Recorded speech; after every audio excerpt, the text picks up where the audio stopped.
Lors de ce documentaire, nous aborderons 3 techniques différentes de greffage des arbres fruitiers.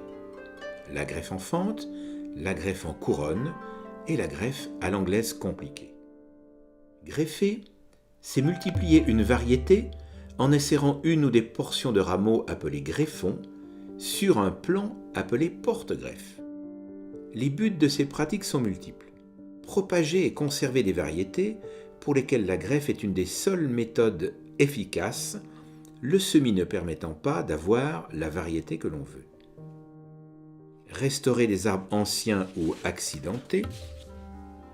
Adapter la variété souhaitée à la forme de l'arbre que l'on veut ou à la nature du terrain dont on dispose. Pour bien comprendre le mécanisme de la greffe, il faut comprendre comment fonctionne un arbre et tout particulièrement les règles de circulation de la sève. Un tronc ou une branche sont constitués de 5 couches concentriques. De l'intérieur vers l'extérieur, nous trouvons le bois de cœur, l'aubier, à travers lequel circule la sève brute ou montante provenant des racines, qui sera transformée grâce aux feuilles par la photosynthèse en sève élaborée. Le cambium ou assise génératrice, qui assure la croissance en diamètre de l'arbre et constitue la zone de soudure entre porte-greffe et greffon. Le libère où circule la sève élaborée ou descendante, qui contient l'eau et les sucres synthétisés par les parties aériennes de la plante lors de la photosynthèse. Et enfin, l'écorce. La greffe consiste à mettre en contact étroit les cambiums du greffon et du porte-greffe, ce qui permet la soudure. Greffer nécessite une certaine préparation. Pour les 3 types de greffe que nous présentons, les greffons doivent être prélevés sur des rameaux sains de l'année et stockés dans du sable contre un mur nord, enterré aux 2/3. Cette opération se fait en phase de repos végétatif, soit en janvier ou février. Ils seront ressortis entre mars et mai, selon les régions et altitudes, pour être greffés sur les porte-greffes, en général au moment de la floraison. Le matériel nécessaire comporte mastic à greffer à froid, raffia ou lien souple, maillet, white spirit pour nettoyer les mains et les vêtements, alcool à brûler pour désinfecter les outils de coupe avant chaque arbre, greffoir, serpette, sécateur, scie.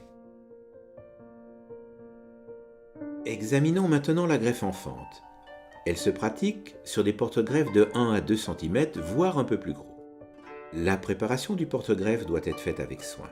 Coupez toutes les branches latérales, sauf 1 à 2 branches qui serviront de tire-sève, jusqu'à ce que la greffe ait bien pris, soit environ 6 à 8 semaines après le greffage. Coupez le tronc à la hauteur où vous voulez former la charpente de votre arbre. Parez la plaie de taille avec votre serpette afin d'obtenir une coupe franche.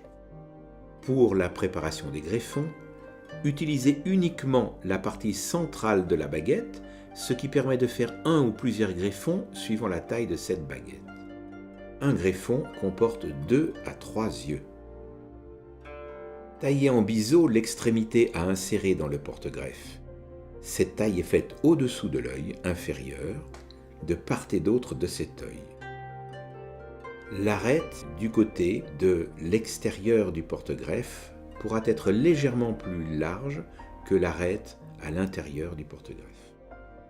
L'extrémité supérieure est taillée à 1/2 cm au-dessus de l'œil, inclinée dans le même sens que l'œil. À l'aide de la serpette et du maillet, fendre avec délicatesse le porte-greffe sur une longueur permettant l'insertion du biseau.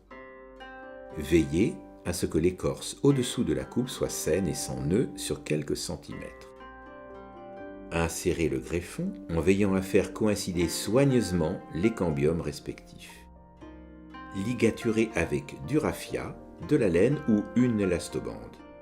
Enfin, mastiquez la coupe et la fente, sans oublier l'extrémité du greffon. Au bout de 6 à 8 semaines, coupez les liens sans les arracher et enlevez les tire-sèves. Passons maintenant à la greffe en couronne. Elle se pratique sur des troncs ou branches charpentières de diamètre supérieur à 2 ou 3 cm. Elle s'utilise aussi pour restaurer des arbres anciens ou abîmés.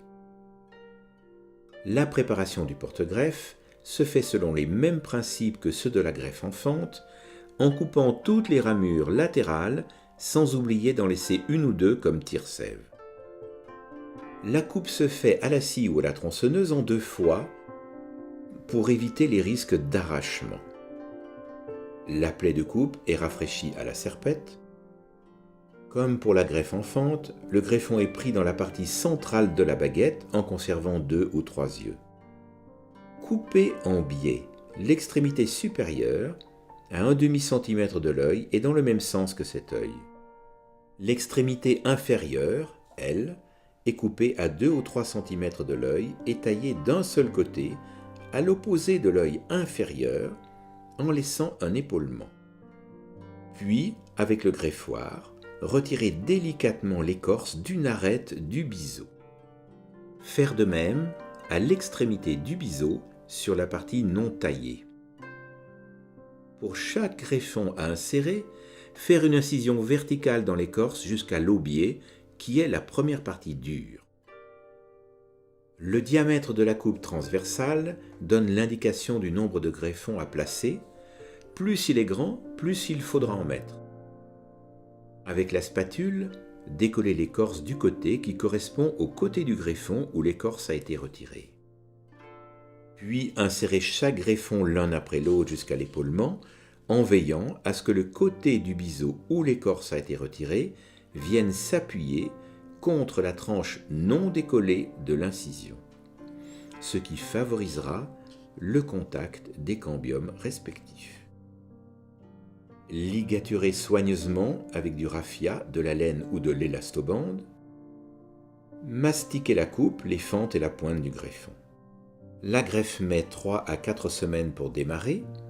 Attendez 1 mois supplémentaire pour couper les liens et retirer les tire-sève afin d'éviter qu'ils absorbent trop de sève.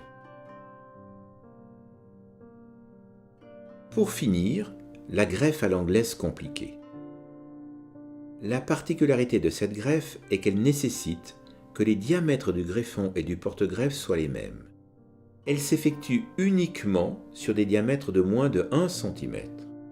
Préparez votre porte-greffe comme pour les autres types de greffes.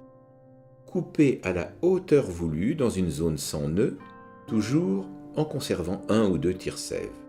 Taillez l'extrémité du porte-greffe dans un biais suffisamment incliné pour créer une large surface de contact avec le greffon, soit 2 à 3 fois la section du porte-greffe, en veillant à ce que cette surface soit bien plane.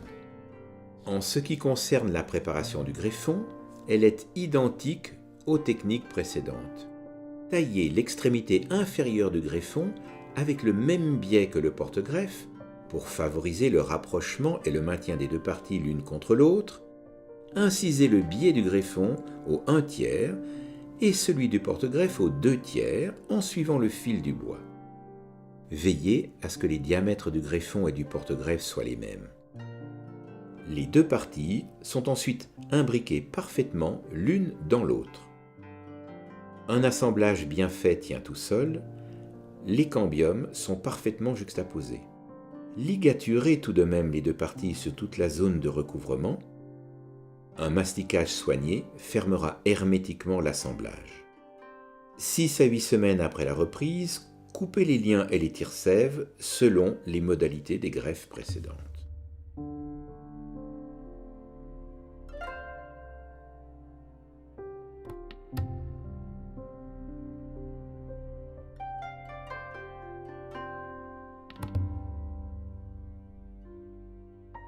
Voilà, nous espérons vous avoir donné l'envie et les informations de base pour ces 3 types de greffes. Nous vous souhaitons une bonne pratique.